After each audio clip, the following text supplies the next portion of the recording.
Okay, hello everyone. Welcome to Antarctica. This is the northern coast of Antarctica.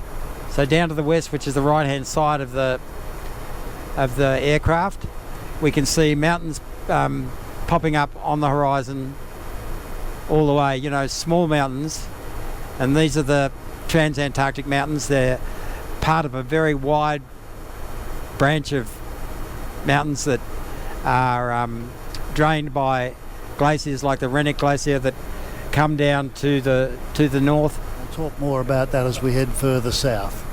But at the right hand side, it's the Priestley Glacier coming down with lots of crevassing right through the middle of it and right up to the edges virtually on either side.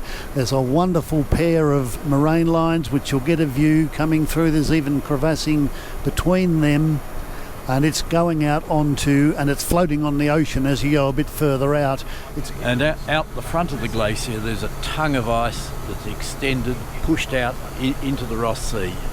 That's an ice tongue, a floating ice tongue. The cliffs on those are probably about 20-15 metres high, and the thickness of that ice in the tongue is about 150 metres or so thick.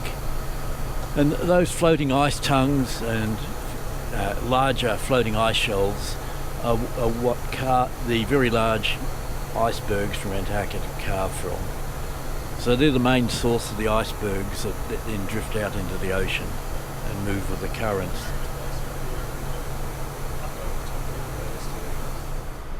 Okay, welcome to Casey Station. For folks on the left-hand side of the plane, if you look out now, you'll see the station, you'll see the brightly coloured buildings. The reason they're brightly coloured is for obvious reasons, I guess, so that we can see the buildings in the snow. But that alone is not enough to switch from an ice age to a non-ice age. There's some feedback process occurring, perhaps to do with the biosphere, the gases in the atmosphere, and it's not quite clear. What you're seeing is the real Antarctic, and it's been wonderful viewing. We've got a little bit to go before we start climbing, but we thought we'd like to leave you to... I do think, you know, if you think about the lack of ice, it's probably just, you know, that the terrain is not, that the slope is not right for the ice to come across it from the south. It's and it's also wind blown and you know, exposed, so it stays that way. A few people were asking me about the atmospheric studies that are done through glaciology. This is the trapped air bubbles in the ice.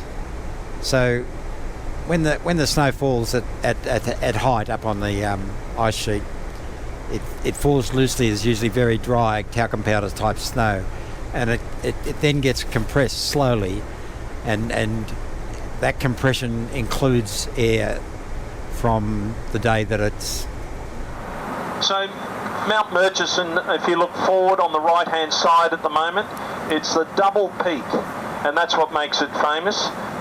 Very spectacular. There's a bit of dispute whether Mount Murchison or Mount Supple is the highest peak in this area, but I think it's generally accepted that at 3,500 metres, Mount Murchison.